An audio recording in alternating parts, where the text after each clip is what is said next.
Okay, we're learning in the middle of the sugya of the kings and the peoples who don't have a portion in the world to come. We're discussing the kings of the kingdom of Yehuda. Let me bring up the page for sharing.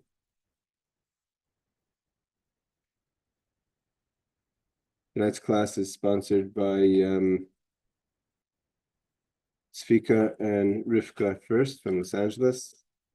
Hashem benched them with Hatzlacha, Begashmis, Baruchnias, Nacht from the children of Richsam and Shem Taivis. Yes, Barbara, you have a question? You have your arm up, your hand up? Okay. Yes, you mentioned these people don't have a share in the world to come. One of the things I was reading about Lashon Ora is people who speak Lashon Ora may not have a portion in the world to come, which is why it's so important not to do that. Absolutely, yes. I mean, we're talking about more famous people for great acts, but and obviously there's different levels of what that means about Lashon, comparing Lashon Hara to some of the sins we're discussing in our classes. But yes, Lashon Hara is considered a very strong transgression. One has to be very careful with it, as hard as it may be. Okay, so we're middle of the different later kings here, different later kings of Yehuda. Again, the kings obviously start from King David, Solomon, and then afterwards, kind of good kings, bad kings, going further.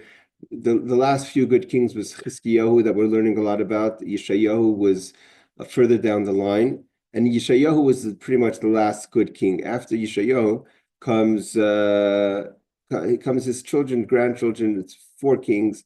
Some of them are kings for a very short period of time, a few months. Yehoyakim and Tzidkiyahu. Yehoyakim and Tzidkiyahu are both kings for about 12 years. They're brothers, and Yehoyakim is really horrible king. But the question is why? And we're learning about the different things he's did. Sleeping with everyone, incest.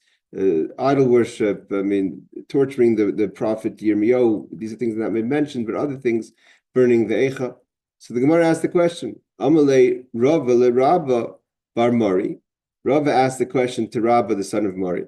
If Yehoyakim is such a bad person, we said before that he says to God, I don't need you for anything. If you want to say that you're giving us the son, so there's a special gold that could replace the son. He was really lahachis. We're going to learn some more things about him. He did things extremely to anger God. And so why isn't he mentioned as one of the kings that doesn't have a portion of the world to come? Why is he any better than the kings that we did mention, Menashe, etc.? So the Gemara says, Mishum dechsiv be, if you want to tell me, because it says, it's a question mark.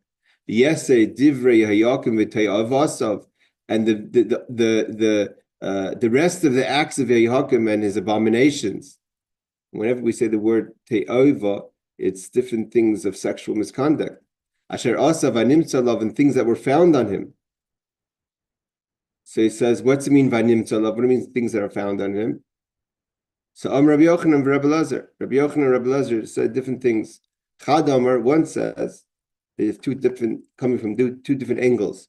Shechakak shem ha'avodah zara alamaseh, that he tattooed the name of an idol on his penis. V'chadam, and the other one said, Shechakak shem shemayim alamaseh, he put God's name. So we say Yudke Vavke on his penis, he tattooed it on his penis. So one, meaning to say that they're two different, Rashi doesn't explain, the two different attitudes. So the Rashi says, why don't we mention Yehoyakim? Of all the horrible things we learned about last week that he did, why isn't he on the list of people who don't have a portion of the world to come? So the Gemara says, question. I mean, you want to tell me, I mean, the pasuk doesn't stop saying things that he did. Because we talk about him, therefore we shouldn't count him. So one opinion is Shem Avodah Zara Gufa. He tattooed the name of an idol on his body to show that he's so connected to idol worship that he's ready to tattoo it on his most private place. And according to the other opinion, Shem Shemayim Mishum Bizoin.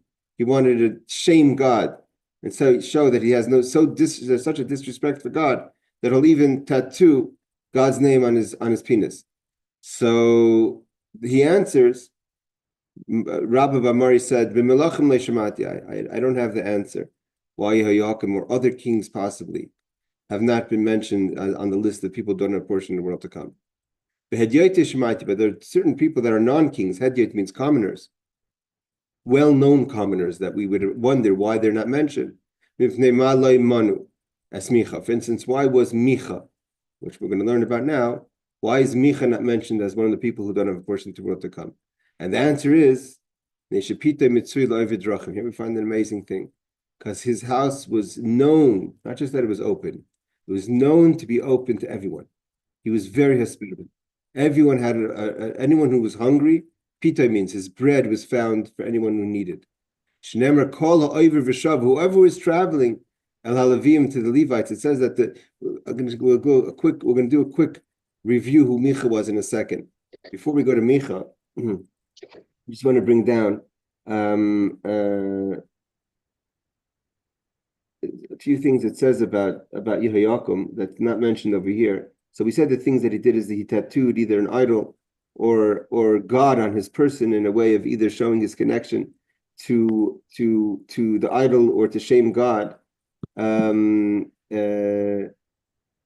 says, again, he had relations with his mother, with his daughters, with his sisters, with his daughter-in-laws. It says that one of the things that's brought down about him is that they found on him also kalayim. He specifically wore clothing that were forbidden al pi Torah.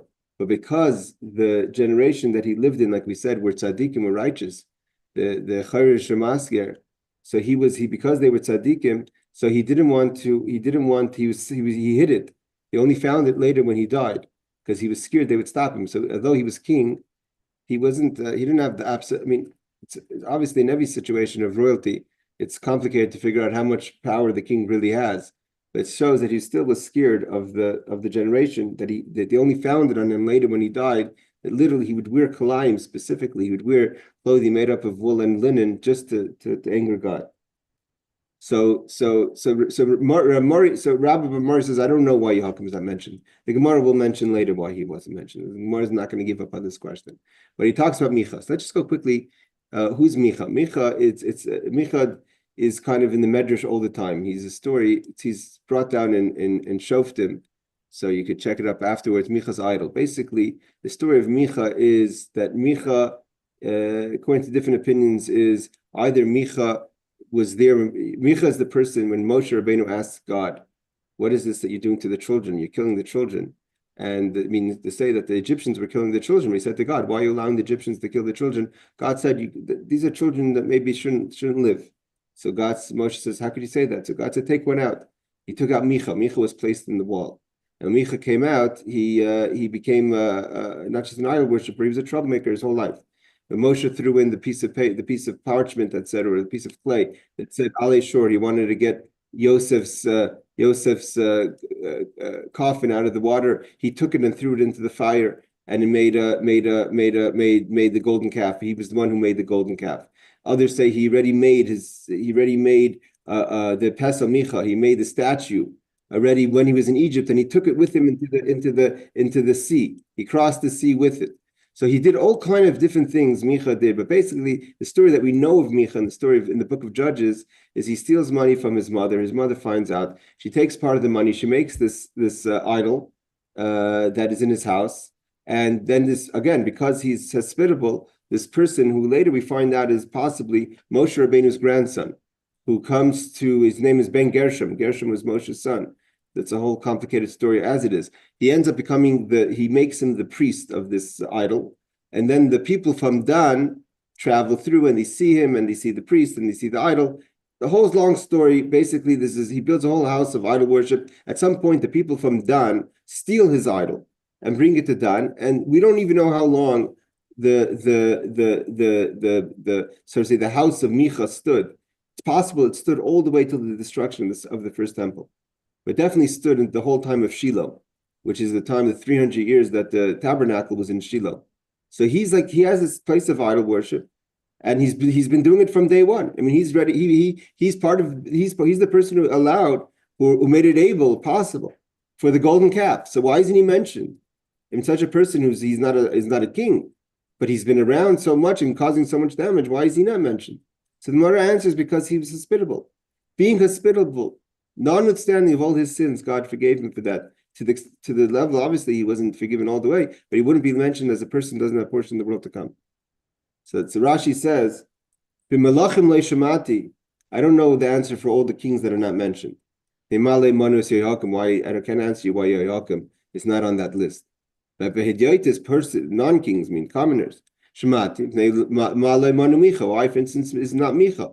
Bahadi Arbe Yoitim Masnisim. Our Mishnah mentions 4 commoners, right? We've mentioned Doeg, we mentioned Bilam. So why don't we mention Micha? So the Gemara answers because Pitay Matsuy Loiver Drachim.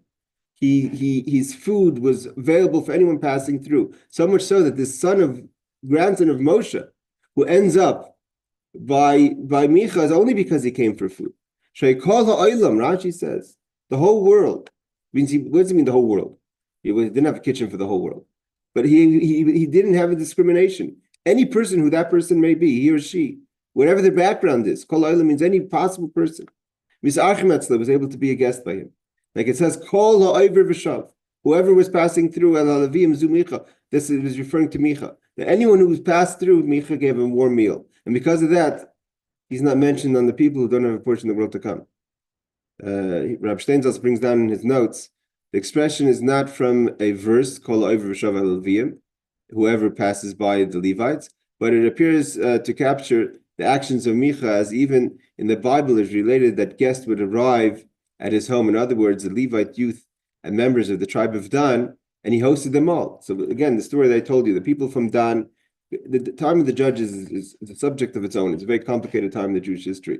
The people weren't settled, the tribes were divided, there was no leadership. The leadership only came in times of crisis by the judges. So the people of Dan came and they stole Micha's statue. But how did they steal Micha's statue? Because he was hospitable. Because they ended up in his house eating a meal. When they were spying, he sent out 5 spies to try to find if they could go capture their land. There's still the time of the judges, not all the parts of Eretz Yisrael were captured. So he quotes another pasuk. The pasuk says in Zechariah, "Va'over bayam tzara," he shall pass through the sea with affliction. V'hika bayam galim, and he shall strike the waves in the sea. What is this referring to? Rabbi Yochanan. Rabbi Yochanan says, "Zeh pislei shemicha." This is talking about the pestle of Micha, that it passed through the splitting of the Red Sea. So he was, again, Moshe took him out of the wall. God took him out of the wall at Moshe's request. And he takes him out of the wall, and he built the golden calf, and he builds the pesel Micha. But all that notwithstanding, he's a kind person, a giving person, and therefore he's not on the list. Tanya, we learned, Rabbi Yonasan Omer, Rabbi Yonasan says, that Migrav is the area where Micha had his temple. The Shiloh Shloisha Milim. So Micha's place is in the city called Migrav. Shiloh is where the tabernacle, remember the tabernacle that Moshe built, that we're learning about now, makes its way over the Jordan in Joshua's time. It goes to a few places. It finally settles in Shiloh. Shiloh's today is part of what we call the West Bank. In Shiloh, it's there for 300 years. It's not a structure. It's a kind of a structure. It's not the same Mishkan as Moshe built, but it's the parts that Moshe built. But it has additions. It has some sort of stone walls. And it's there, and it's destroyed in the time of Eli, which is one of the last judges. And then comes Shmuel, and then David, and of course, Solomon builds the temple. And then the tabernacle kind of is just moving around in Nov and Givon, and then it gets buried. Nothing that Moshe makes is destroyed. But the distance between Migrav, where Micha has his temple, and Shiloh is only Shloisha Milim. It's not a far distance, it's 3 miles. And he says that and because of that, the close distance, the close space they had between each other, the smoke of Micha's sacrifices to idols and the smoke of the tabernacle sacrifices to God were mixing. So here we have the smoke going up together. It's a famous Gemara. So Rashi says, Zeh pislei shemicha. The verse that we're talking about in Zechariah is referring to the statue from Micha. Here Rashi tells us the story a bit about Micha. Kishakasav Moshe Hashem, when Moshe wrote the name of God, and through throwing in the name of God on a parchment, on a cheres, on a piece of clay, he threw it into the Nile to bring up the coffin of Yosef. It means Yosef, the son of Jacob, right? So he went. Micha was like always that shadow, right? He was shadowing Moshe, and he goes and he takes that piece of parchment or the piece of material, and he hides it. That he took the name of God that Moshe wrote, he took it through the Red Sea. He went with it. And what did he do it? He threw it in. Because Moshe wrote not just the name of God, Moshe wrote Alei Shur. Alei Shur means come up ox, which was what Yaakov called his son Joseph. He called him Ben Parot, he called him Alei Shur. So because of that, he went and he threw in that name of God with Alei Shur, and out came a golden calf. Lashon Acher. And another opinion is that what did Micha take? Asa Pesel. He already made the statue. Although the story is his mother made the statue, had someone carve it, but maybe that happened in Egypt. But he already took the pesel, the statue with him from Egypt. Garav, where's Garav? That's where Micha's house of worship was. The Garav who pisle shemicha kavua ubeshilehu mishkan. So here we have pesel Micha. Again, the people from Dan stole it, so that's why it ended up in Garav. And so we have it was still called pesel Micha. So you have the statue of Micha, the idol, and you have Shiloh, and you have the smokes mixing. What do the angels say about that? The angels said, they wanted to push. They wanted to get rid of Micha. The angels had it with him. He's sitting here, and he's sacrificing, and his smoke is mixing with the smoke of the Mishkan. God says, hold on, Aaron. God says to the angels, let him. Sorry? The sound's not coming over right? Sounds like I hear your words, but it sounds. Barbara, you also hearing bad sound? No, you sound clear to me. Yes, Aaron, I think it's your connection. So God says, Hanichilai, let him be. Why? Because his bread is found by people. So even the angels were angry that his smoke is mixing with the smoke of the Mishkan. God says, let him be. He's hospitable. He feeds people. And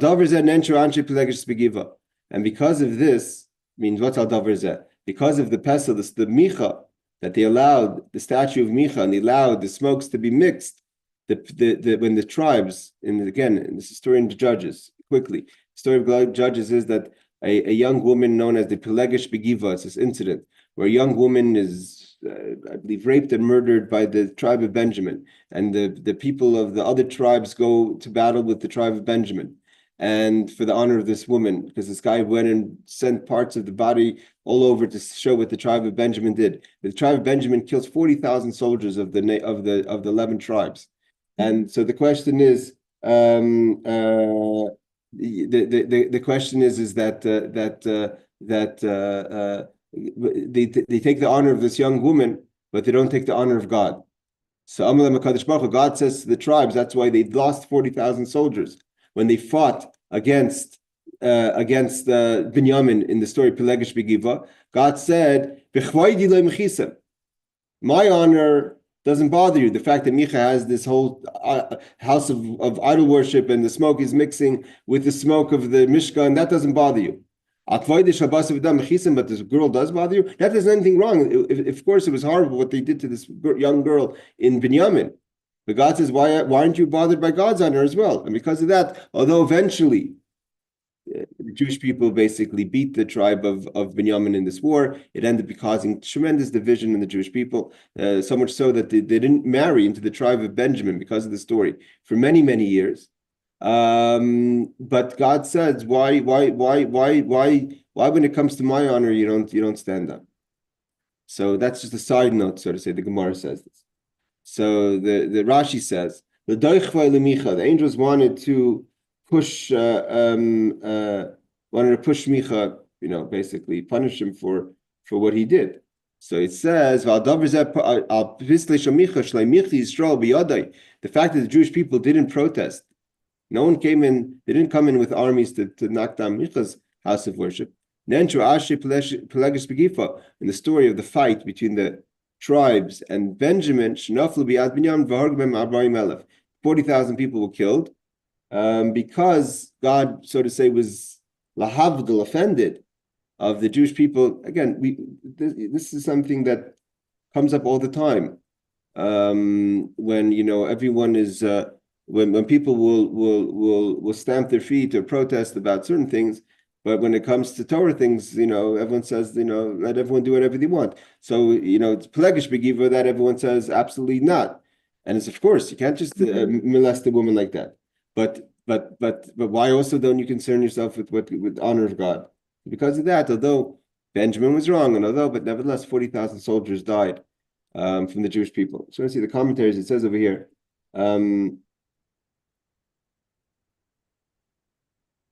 Some people say that the point isn't if Micha has a portion in the world to come. He doesn't have a portion in the world to come. But we don't mention him because he was hospitable. But not everyone agrees with that. And he says that the Ein Yaakov and Tosfos hold that he does have a portion in the world to come because he was hospitable. Also, the story says, when he says, the fact that he says the person came from Beit Lechem to Micha's place, the grandson of Moshe, is again because there was food. I mean, the food he wasn't just happened to be hospitable. He was known to be hospitable. So much so that people traveled when they needed food, when they needed something, they traveled all the way to his place in Grove to be able to have his to benefit from his hospitality. Others say that also the angels didn't want to hurt Micha. They just wanted to separate the smoke. It's a deeper idea. It means to say you have the smoke that mixes between the idols and the Mishkan. So they want to punish Micha. God says, don't punish him. He feeds people. Others say they just wanted to separate the smoke. God says, let his smoke be, because he's hospitable. It shows the power of hospitality and feeding people. And here the Gemara is going to go in to teach us an amazing thing about this. So Rav Steinzat says, some explain that they sought to push away the smoke so it will not intermingle with the smoke of the altar in the tabernacle. The Marsha says this. Nevertheless, God said, let it be. Let his smoke mix. So it goes to show you when a person is hospitable or if a person is not hospitable, what that means. Now here we learn about the people that were not hospitable. Amar Rabbi Yochanan, it's a famous Gemara. Rabbi Yochanan says, Mishum Rabbi Yossi ben Kisma, from the famous Rabbi Yossi ben Kisma. How great is the Gima to give someone food? The Rebbe would quote this Gemara all the time. Two families were asked to distance themselves from the Jewish people because they didn't feed. What's the story? The story about it is Ammon and Moav. Shenemar talks about when God says Ammon and Moav are the descendants of Lot, right? Lot has incest with his daughters in the cave after the destruction of Sodom. Two nations are born from that. They're on the southern, western border of Eretz Yisrael, today known as Jordan. And God says these people can't marry into the Jewish people. That's why one of the things he said about David was that Ruth was a Moavi, but the limud was that only a male Moav, because the males didn't feed, and not a Moavia, not a female.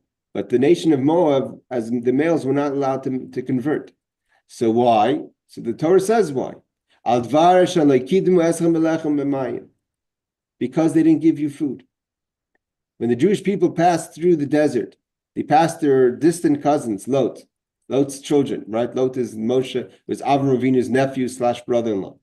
And he says they don't feed the Jewish people. God doesn't forget that. God says they're not hospitable. They can't convert. I don't even want their descendants to convert because they didn't. They didn't give you bread. So it shows you the Goydel Legima, the power of feeding. Rabbi Yochanan, like Rabbi Yochanan says, he adds to what Rabbi Yossi ben Kisma says that Marchekes is akroivim. that people who don't feed, it pushes away those who are close. The Gemara will explain what that means. And to bring those who are distant close. And it causes God to close his eyes to the wicked. And even for the power of feeding someone, God will even give prophecy to the prophets of the idols of the Baal. And when you don't feed someone, something that is a shogeg, something that is considered intention, is considered unwitting transgression. You didn't want to do it. Oil Zadin is considered intentional. And the Gemara is going to explain what those four cases is. So I say the Rebbe always said that the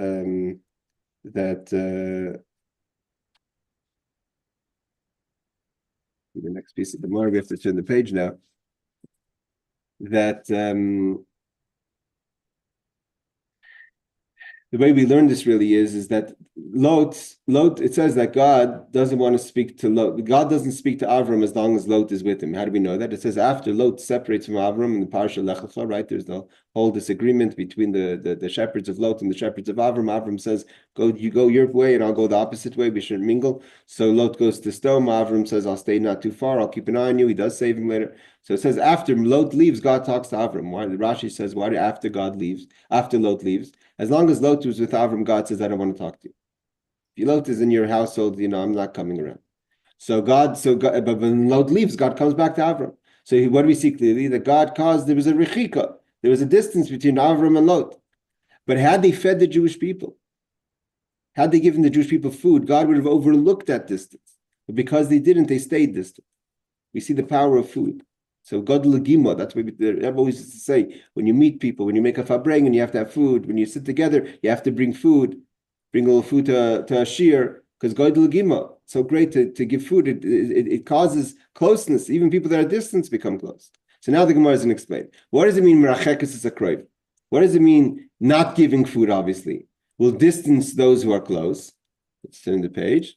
So he says, that's Ammon and Moav, what we just learned about.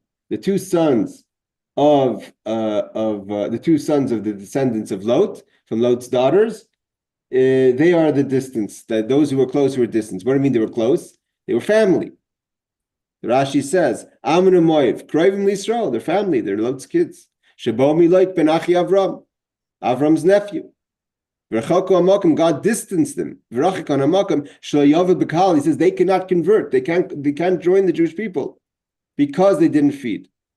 Lashon Acher Kroivim Mamish Liklamem, we can't say they're the most close. Why? Because Midian is literally Avram's descendants, B'nai Keturah. Hayu B'nai Avram v'Kroivim Hayu B'nai Midian L'Yisrael Yosim Ammon and Moav. Midian was closer in relatives than Ammon and Moav, but nevertheless, Shehem B'nai Avram El Ammon and Moav Shchenim v'Kroivim Hayu L'Eretz Yisrael Midian v'Chaykim Hayu. That they were close in distance. Rashi says they were mamish close to the Jewish people. They live on the border. There, if you look at the map again, what's over here? So where's Ammon and Moav? Ammon and Moav here's Ammon in the light purple. So that's the color, and Moav is right here in the light brown green. So this was what today would be east on the east side of the Jordan River by Jordan. This is the Jordan River. This blue line. This is the Dead Sea. So they're mamish close, and Midian is a little further, evidently. So, but they were close to Eretz, but nevertheless they can't convert. So that's what it means that merachik is a kroivim. So either they were close in family, but again, the Rebbe brings down that they were distant already in the times of Avram, but they would have been brought closer had they give the Jewish people food. It means God doesn't say don't let them in because I didn't like Lot. Because they didn't give them food. What's in Mikareves is Rechaikim, that those who are distant become close. Yisra is for Midian. The Amar Rabbi Yochanan says, B'schar, Kirilan, V'yechalachem. What's the story everyone remembers? We didn't learn it too long ago. Moshe Rabbeinu goes to Midian. He runs away from Egypt. In Midian, he meets Zipporah and the daughters of Yisro. And what happens? Yisro says, what's the matter with you guys? Why don't you call him in for bread? Why don't you bring him in for a meal? And because of that, Yisro becomes Moshe's father-in-law because he gave him bread. And eventually the children of Yisro, the descendants of Yisro, are going to learn, convert. And not only they convert, they become scholars that sit in the Sanhedrin in the temple. So B'schar Kirim Lam V'yeichel Echem, because Yisro says, call Moshe and give him bread, he fed him, again, the power of feeding. Zachu b'nei banav v'yashav lishkas hagazim. That the descendants of Yisro come, and not only does Yisro, but they convert, and they end up sitting in the Lishkas Hagazis. Lishkas Hagazis is the part of the temple that's the Lishka, that the section of the stones that has, part of it is part of the temple, part of the room was considered chol, mundane. And that's where the high court of the Sanhedrin, the 71 people of the Sanhedrin sat in the Lishkas Hagazis, meaning to say that not only were his children, descendants, converts, but they actually made their way to be on the highest of the court. What's the highest court? The highest court is the Sanhedrin of 71. Shenemar, how do we know that they reached that level? So it says, so it says, and the families of the scribes who dealt in Yabitz, in the place, Tirasim, Shimasim, Shuchasim, these are different names of families. Hema HaKinim, these are the people from Kinim, which we'll see means Yisrael. Haboy Machmas Avi Beis Rechav. They come from the family of Rechav. And we see who's Kinim. It says over there, V'nei Keni Chais and Moshe, from the family of Moshe's father-in-law. Olam Yir Hatman, they came from the city of the palm trees. As Bnei Yehuda, Midbar Yehuda, Asher ben Negev, they came from the south. Arad, Ve'ech Ve'eshev Esam, they came and they joined the Jewish people. So what do we see? That the descendants of Yisro joined the Jewish people.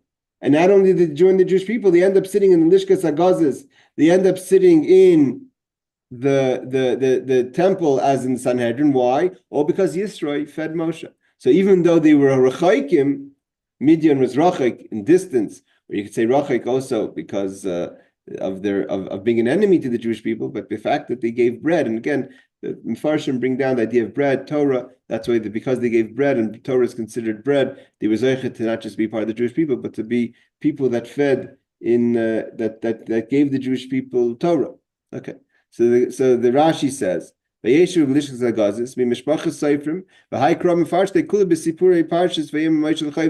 is all connected to Moshe when he meets about his father-in-law. That Moshe's father-in-law's family ends up becoming part of the Sanhedrin. Hema Kinim, they're the family of the Kinim. Haba Machmas Avi Beis Rachav. The Kinim El Banav Shal Yisrael. Kinim were the descendants of Yisrael. Dechsivu Bnei Kini Chaysim Moshe Ubanav Shal Yisrael Hein Banav Shal Rachav.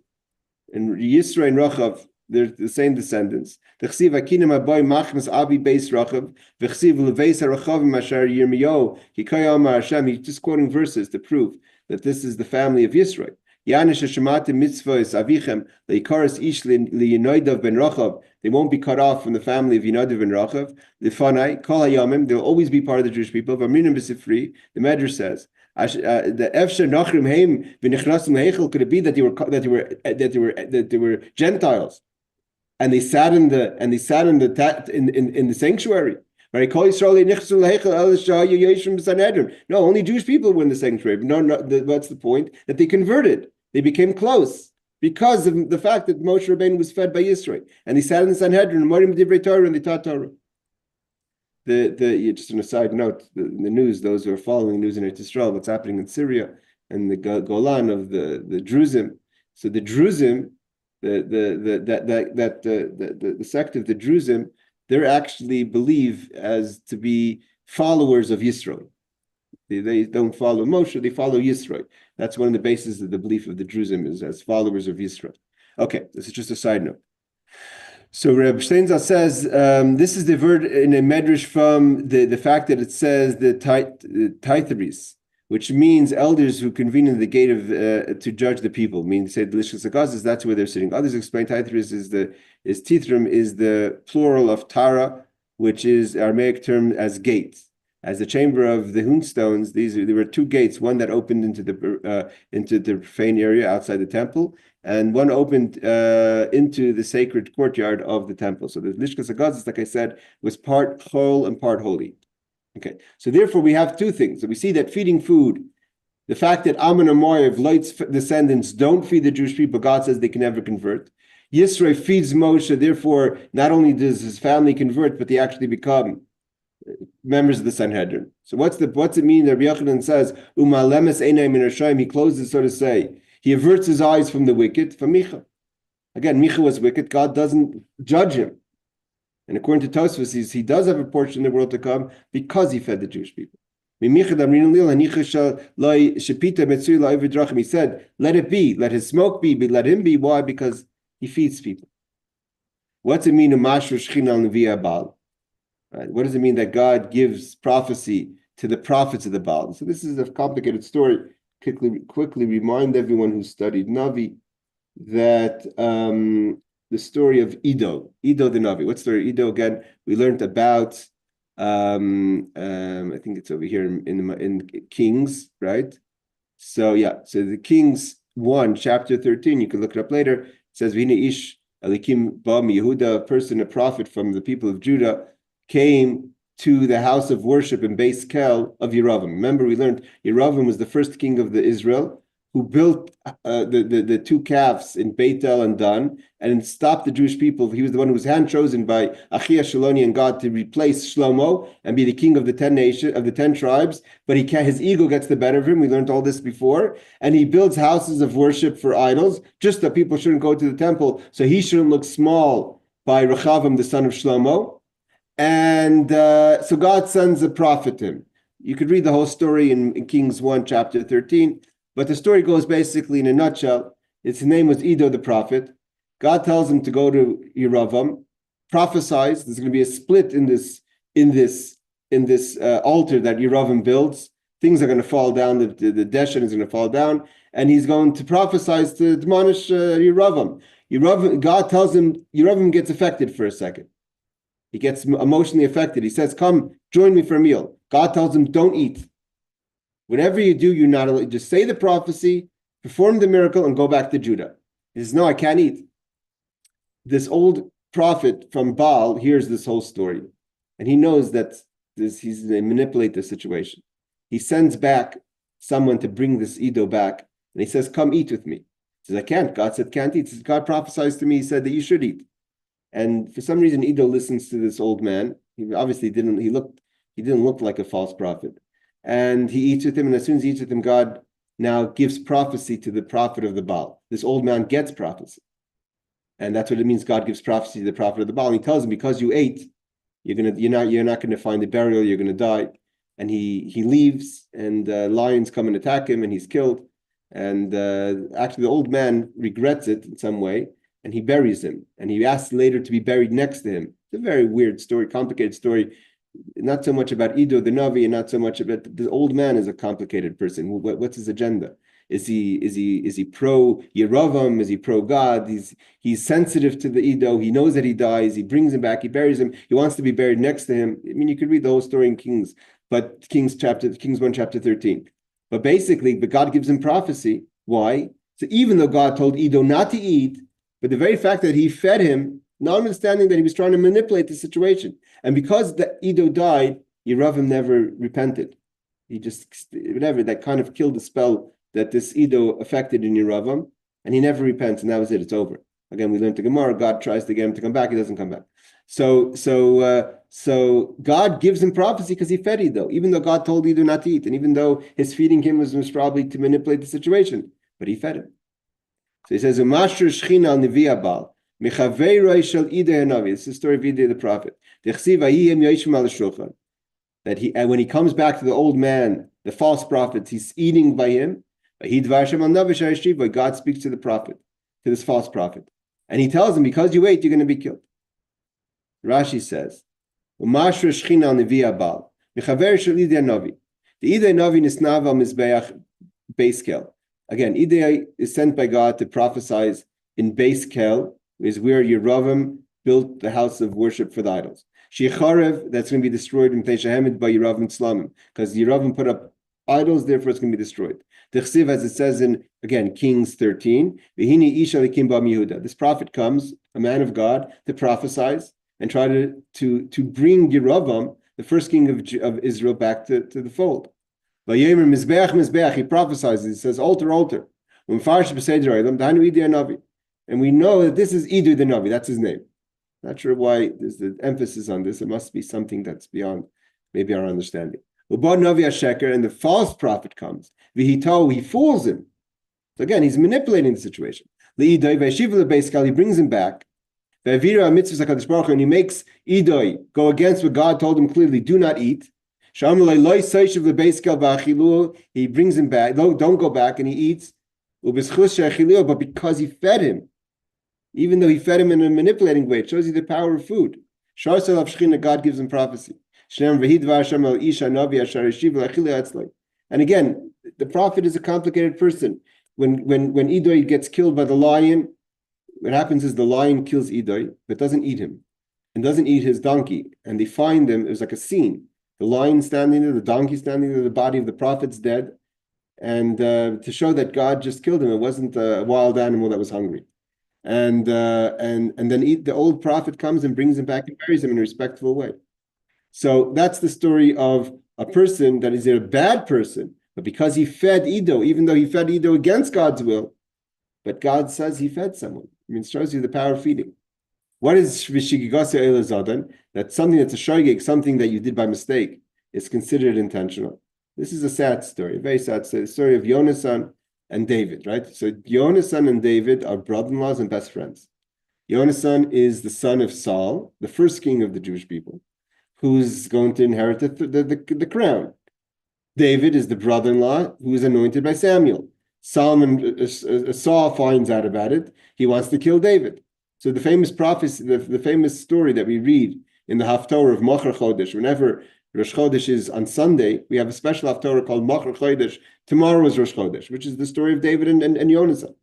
David and Yonasan, Yonatan tells David, I checked with my father, he's going to kill you. Basically, this is when Yonatan tells David he has to hide, he has to run away. David has no food. So he goes to the city of Nov. We learned before, the city of Nov people believe is either what is today Ramat Shlomo, which is a section right outside the old city, or Givat Safartit, which is French Hill. These are all places that are right over Temple Mount. The city of Nov is the city of the Kohanim, of priests.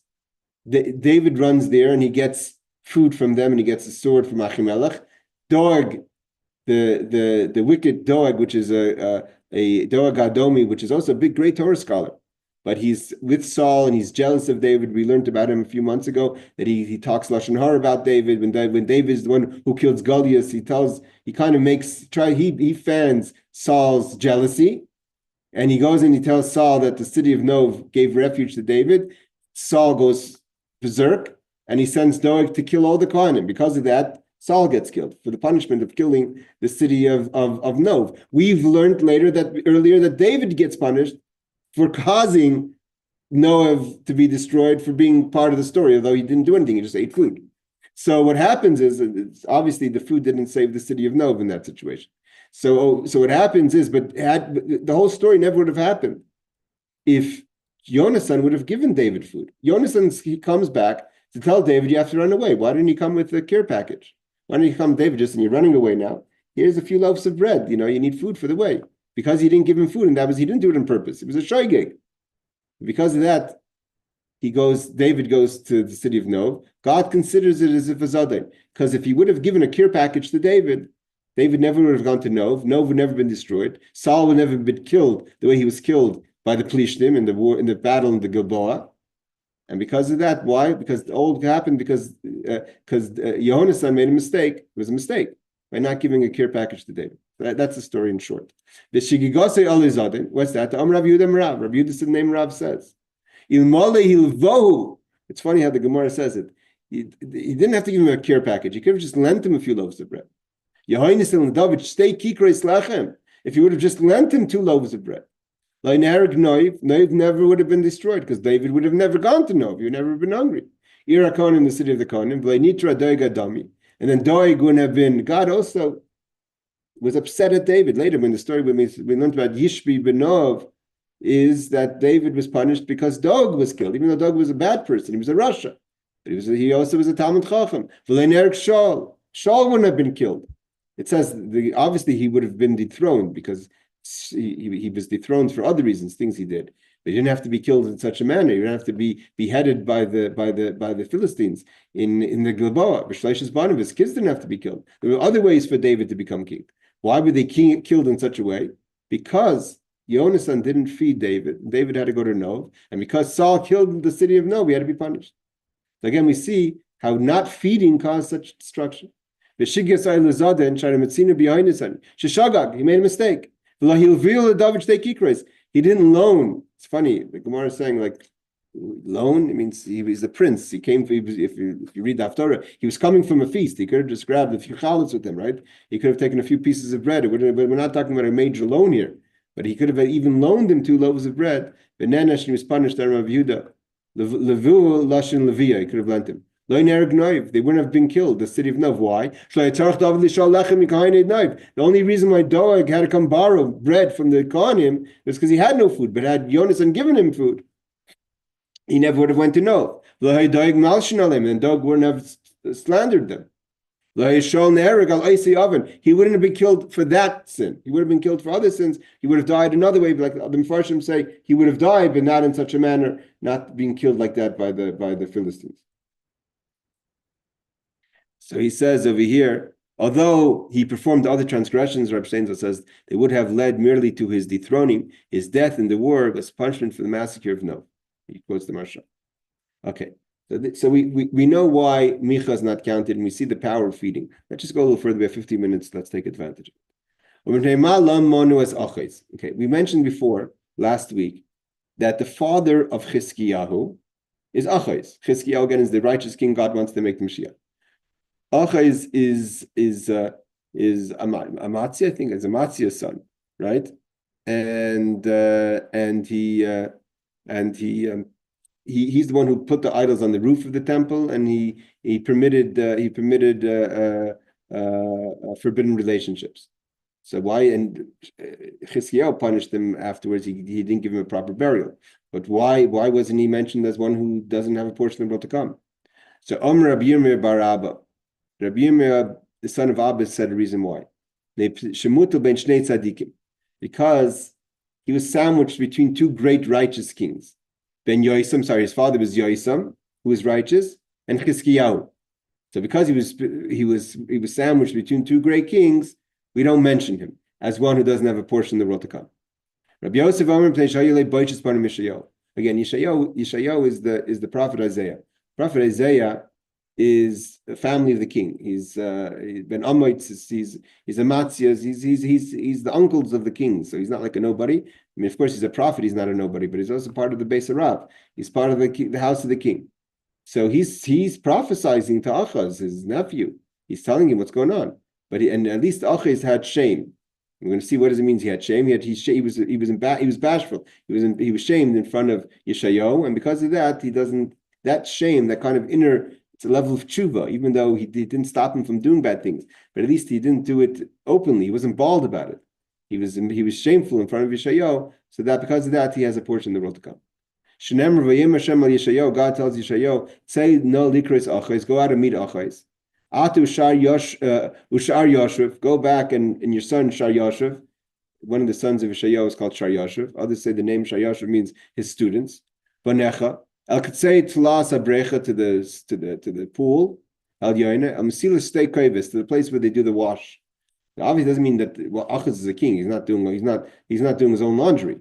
The Gemara says Ma Kovis. What does it mean that wash? Ikad Amri de Kavshinu La Api V'Chalaf. He hid himself when he saw Yeshayahu. He hid his face. So he shouldn't see him. So he was bashful. Ikad Amri says Uchle de Katzrei Sechaf Areshi V'Chalaf. That he placed the launderer's vessel, he took the laundry basket and covered his face. That really helps. Covered his face so as if he shouldn't see Yeshayahu. But either way, he showed that he was ashamed. He wasn't he wasn't spiteful in front of the prophet. And that kind of humility is because of that he's not mentioned as the one who doesn't have a portion in the world to come. Rashi says, Shemutul da Aviv Yasem ibnei Chizkiyahu. He's between 2 tzaddikim. His father was Yasem a tzaddik, and his son was Chizkiyahu, so he doesn't get mentioned. V'sham Yisrael, what does it mean? Shar sheshav v'liyas benecha v'talmidcha. What does it mean? Shar Yashiv. Shar Yashiv means the other Yeshayahu doesn't go himself. He goes with his students. V'chol mi sheyashiv lebeischa, and the Talmidav. V'sha'ar d'leichatu v'tetav v'chatir l'talmidav. Well, basically means the other people that are righteous, like Yeshayahu, they don't sin. My koives the kavshinu la'ape shekavish espana v'ayim espaish b'nei Yeshayahu. He hid his face because he was shamed in front of Yeshayahu. So at least he was shameful for his actions. Koives k'may koivesh. What does it mean? It's a sieve that they would use in those days to wash in the pools, right? I guess they would put the clothing in the sieve and soap it and then pull it out, and the water would drip out. Is like today a laundry basket. Whatever, he took that laundry basket and put it on his head. So he was hiding from Mishayahu, right? Like a kid who's trying to hide. He was shameful. So the shame, Rashi, so the Rabbeinu Steinzat says, the question is, how is it that they would find the king in so contemptible place as a laundry? Therefore, he's understood as an illusion. It's just an idea that he wasn't actually in the laundry, but he had a laundry basket around him. Okay. So basically, we don't mention Achais because he's sandwiched between two tzaddikim, which we're going to see. What does that mean in a second? But he was sandwiched between two tzaddikim, and also because he had shame. Because he had shame, so that shame is a kind of a tshuva that he's not so bad. But what about Amin? Amin, who's Amin? So we learned about Amin last week. Amin is the one who puts the pesel. He's Menashe's son. So Achais puts the pesel on the roof of the temple, and he permits forbidden relationships. Menashe puts the pesel in the sanctuary, and he has incest. And then Amman goes further, and he puts the pesel in the Holy of Holies, and he has relations with his mother. So the Gemara says, so if he's such a bad person, and his father's Menashe is not as bad, he's worse than his father, why is he not mentioned? Because he's the father of a very righteous king.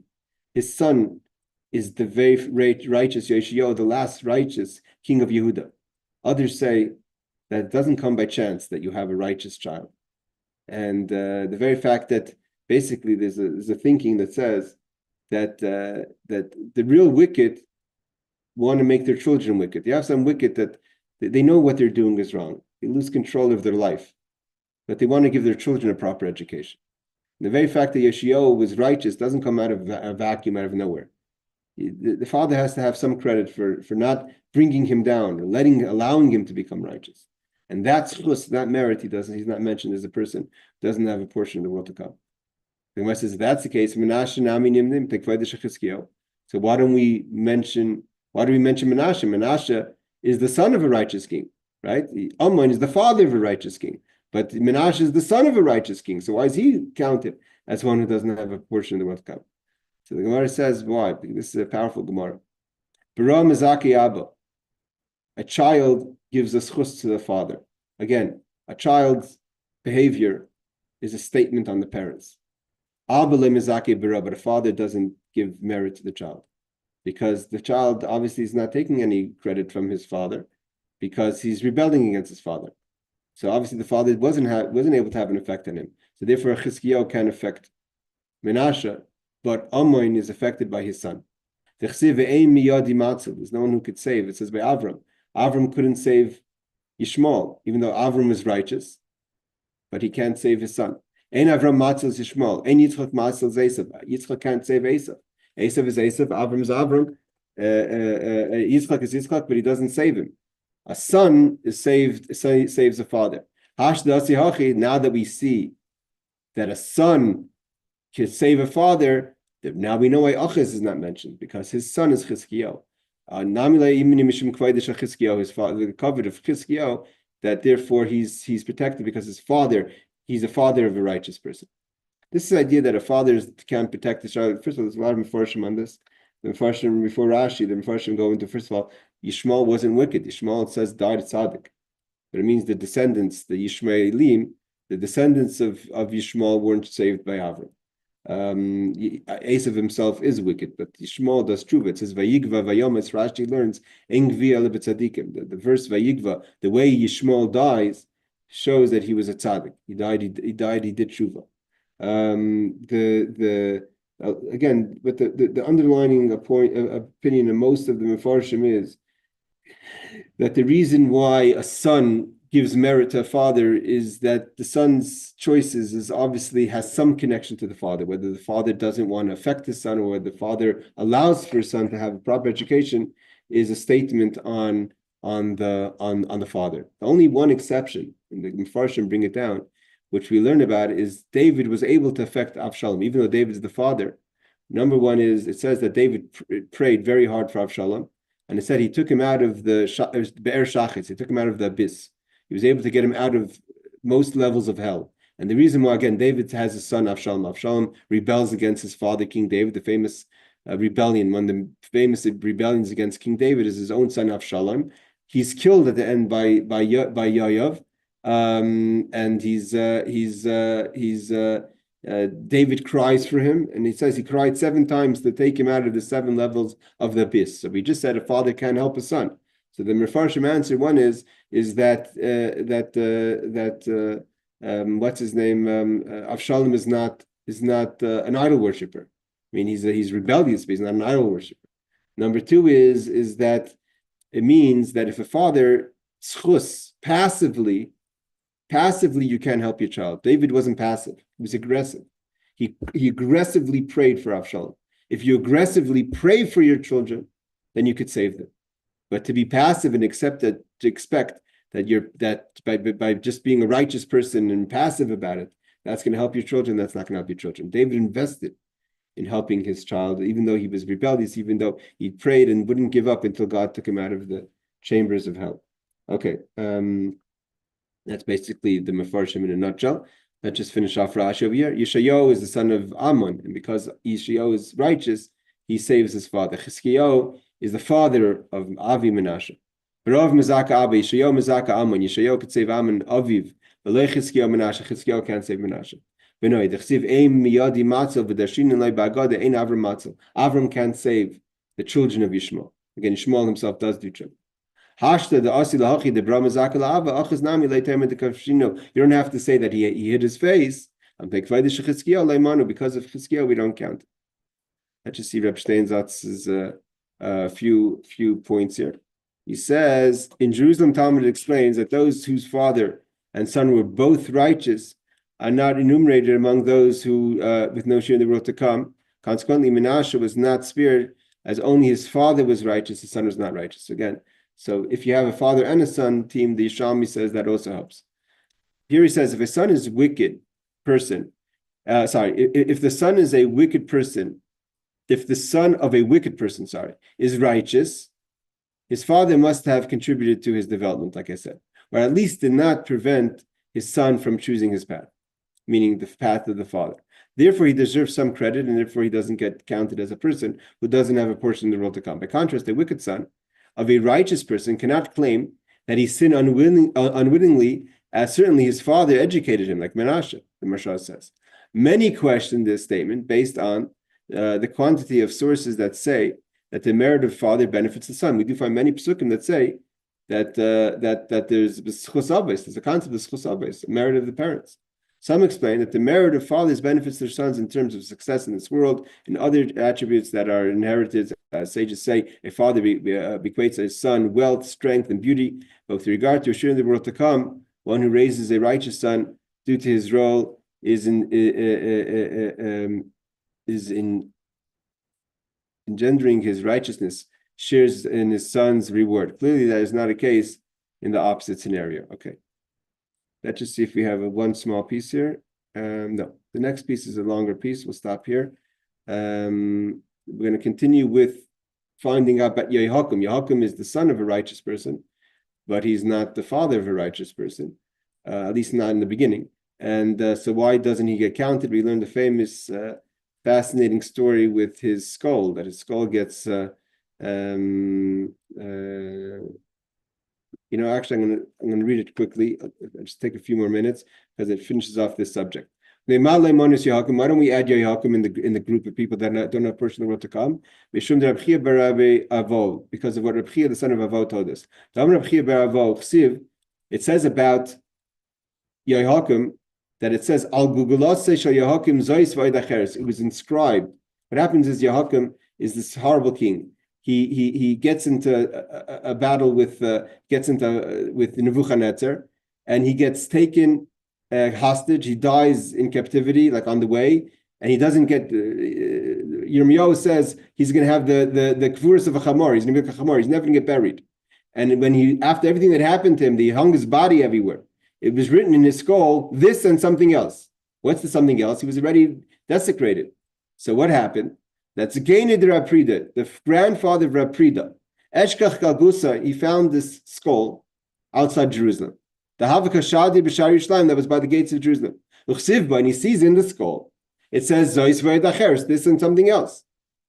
Kavra, every time he tried to bury the skull, it wouldn't stay buried. It would come back, it would pop back out. He buried it again. He couldn't bury the skull. It kept on coming out. So Rashi says, why don't we mention Yehoiakim? He's a horrible king. He had atonement because he never got a burial. Anyone else who's not mentioned is because they weren't totally wicked. We find the reason why Achaz was asked because he did horrible things, but he had a schus aves. His father, his son Chizkiyahu was great, schusbanim, so he's not punished. But what about Yehoiakim? It says Zois v'oid nekama nasis by kfar v'oid acheres taslei. God took revenge on Yehoiakim by his body being spread all over the place, and he has no burial. And God says there's going to be another thing that happens to him. What happens? This Rabbi Prida, the grandfather of Rabbi Prida, so it says Omar. He said, who could this skull be that won't be buried? He says, Gulgase Shel Yehoiakim. This must be the skull of Yehoiakim. Because it says, Kavur's Chamar Yikaver Sachav Hashlech. He's going to have a donkey's burial. That's what Yirmiyahu says, the prophet. His body's going to be spread over there. He's not going to be able to be buried. But he says, one second, he's a king. Amar Malkahu, he's still a king. I can't just let the skull be like that. I have to give at least a little honor. He was a king. He puts it he wraps it in a silk wrapping, and he puts it in a box. His wife sees that he's pampering this skull. She doesn't know what the skull is. Savr, she thinks, this must be the skull of his first wife. He was married a second time. His first wife died. So she thought that he was obsessed still with the skull of his first wife, and he's protecting it. She got offended. It says that his wife saw it, and she said this was the first wife, as he's not forgotten her. So what did she do? She was offended. Shagra tanura, she turned on the oven. The kaltan, she roasted the skull. She says, no way, he's not keeping the skull of his first wife. And then he realized that Zois V'Odacheres, he realized, he said, there's nothing you could do. When God doesn't want someone to get a burial, not only is not going to get a burial, he's going to be desecrated a second time, that the wife of Raprida's grandfather burnt the skull in the oven. All right, these are all interesting, fascinating Gemaras. We're going to continue with the Gemara with Chizkiyahu, back to Chizkiyahu again next week. Laila Tov, everyone. Welcome again, everyone who came, and thank you for joining. Rest Hashem, next week we shall continue. Thank you, Rabbi.